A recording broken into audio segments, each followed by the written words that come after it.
समाज का काम है आपको बर्बाद करना और भटकाना। अगर आपका कोई शुभचिंतक है तो वो है माँ बाप। तो तीन लोगों से तो बहुत बच के रहिए जो आपके घर के खिलाफ आपको बताते हैं। आदमी को पहचानना है ना, तो उसको ये देखो कि इसके माँ बाप के प्रति कैसा रवैया है। डेली सुबह उठकर शुक्रिया कहा करो अपने माँ बाप का पैर छूकर। भगवान उतर आए और माँ बाप कहते चला दो गोली तो चला दो। समाज का काम है आपको बर्बाद करना और भटकाना, यह समाज का धर्म है। उस समाज में अगर कोई आपको बनाने वाला मिल जाए मां बाप के अतिरिक्त, तो आप बहुत भाग्यशाली हैं। इस दुनिया में अगर आपका कोई शुभचिंतक है तो वो है मां बाप, सबके साथ। लेकिन होता क्या है, वो कठोर होते हैं हमारे प्रति। जो भी शुभचिंतक होगा वो कठोर होगा, जिसको शोषण करना होगा वो मृदु होगा। जैसे पड़ोस की आंटी, उनको कोई काम है, और बेटा बबलू कैसे हो बेटा, दिखाई नहीं पड़े, बेटा हमारा आटा लिया देते चक्की से, लो। अब मां इस तरह से नहीं बोलेगी, मां कहेगी बदतमीज कहां मरा हुआ था।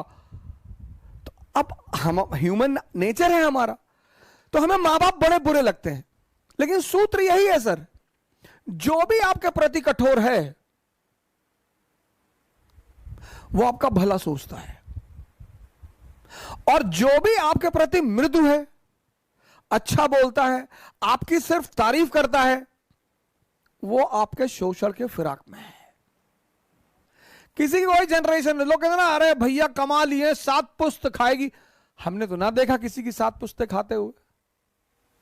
हमने तो उन मां बापों को खुशी देखा है जिनके बच्चे शाम को घर आते हैं, अपने मां बाप के साथ बैठते हैं, अपने माँ बाप को घुमाने ले जाते हैं। हमारी श्रीमती जी के मामा है, तो अपने माँ बाप को साथ में रखते हैं बैंगलोर। उनके माँ बाप से ज्यादा धनी आदमी कौन है सर इस संसार में, जिसकी बुजुर्गियत में बच्चे मोहब्बत करें। छोड़ दें सारी दुनिया किसी के लिए, यह मुनासिब नहीं महत्वाकांक्षी लोगों के लिए। भाई माँ बाप तो वही है ना, उनसे ज्यादा प्रेम कौन करेगा। हाँ, वो अगर आपको छोड़ दें तो चिंता का विषय है सर, तब तो दुखी होने का विषय है सर। लड़की ने छोड़ दिया, लड़के ने छोड़ दिया, कोई फर्क नहीं पड़ता सर। अगर महत्वाकांक्षा है, अगर आप खुद को बेवकूफ बना रहे हैं, बहुत फर्क पड़ता है सर। किसी भी व्यक्ति का आपके जीवन में होना इस बात पे भी निर्धारित करता है कि उसने आपको राय क्या दी।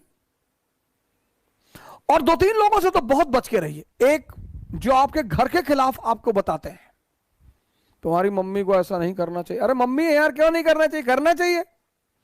मेरी माता जी तो आज भी मुझे चौराहे पे गाली देके मार देती है। मां है, उसका हक है।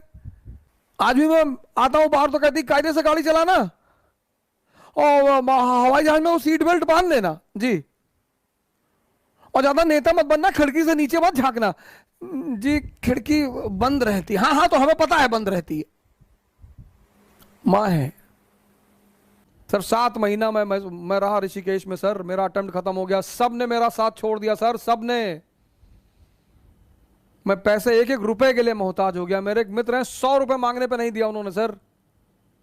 लेकिन मेरे पिताजी आते थे ऋषिकेश, मुझे पैसा दे देते। मैं उनसे कहता था मैं अब कुछ करूंगा नहीं, मैं पैसा कमाऊंगा, तुम्हारी बुढ़ापे की गारंटी बनूंगा, मैं कुछ नहीं करूंगा। तो बोले यार हम तुमसे कुछ कहते हैं, लेकिन जब तक मैं जिंदा हूं तब तक मैं आकर तुमको पैसा देता रहूंगा। और सर 7 महीने आते रहे वो ऋषिकेश, और मुझे पैसा देते रहे सर। और कभी कभी तो लोगों को भेजते थे मुझसे मिलने के लिए कि जाओ ऐसे कह देना घूमने आए थे, कुछ पैसा दे आना। ये होते हैं माँ बाप। और आज मैं जहां भी हूं, सबसे अहम भूमिका उनकी है सर। श्री माता प्रसाद ओझा पोस्ट ऑफिस में पोस्ट मास्टर रहे, पोस्ट मास्टर से रिटायर हुए वो। और मैं जहां भी हूं सर, जहां भी, वो उन्हीं की देन है। मतलब पहली जो नींव रखी है वो उन्होंने ही रखी है। हमारा प्रिंसिपल परेशान रहता था कि यार तुम्हारा बाप तुमको कुछ कहता ही नहीं, कहते ही नहीं थे सर। प्रिंसिपल के सामने डांट देते थे। जैसे अगर कोई बात होती थी, बुलाते थे प्रिंसिपल, तो उनके सामने डांट देते थे, बदतमीजी करते हो स्कूल में, नालायक कहेंगे, भागो यहां से। फिर कहते थे लड़का ऐसा। फिर बाहर निकल के हमसे कहते थे कि पागल है तुम्हारा प्रिंसिपल। तो एक बार क्या हुआ कि फादर प्रिंसिपल ने कहा कि यार इसके बाप को इतनी हम शिकायत करते हैं, ये सुधरता ही नहीं। तो लोगों ने कहा सर आप गलत आदमी को शिकायत करते हो, आप इसकी मां को बुलाओ सर। तो उन्होंने हमारी मां को बुलाया, माता जी ने ऑफिस में ही मारना शुरू कर दिया। तो प्रिंसिपल को लगा कि हाँ हाँ यार, पहले हम गलत आदमी को बुला रहे थे।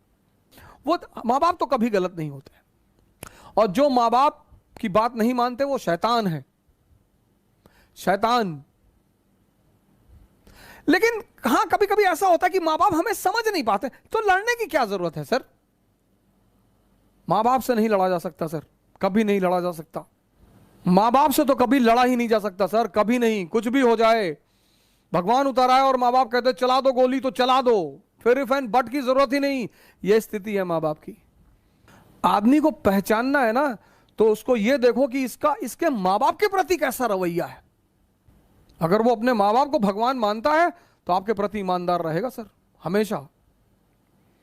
हां, लेकिन कभी कभी ऐसा भी होता है, यह भी मैं मानता हूं कि कभी कभी मां बाप भी हमको समझ नहीं पाते हैं, तो कोई बड़ी बात नहीं है सर, उसमें झगड़ा करने का, उनसे बगावत करने की कोई जरूरत नहीं है। जो भी आपके ऊपर खर्चा करेगा वो उसकी कीमत वसूल करेगा, मां बाप के अलावा।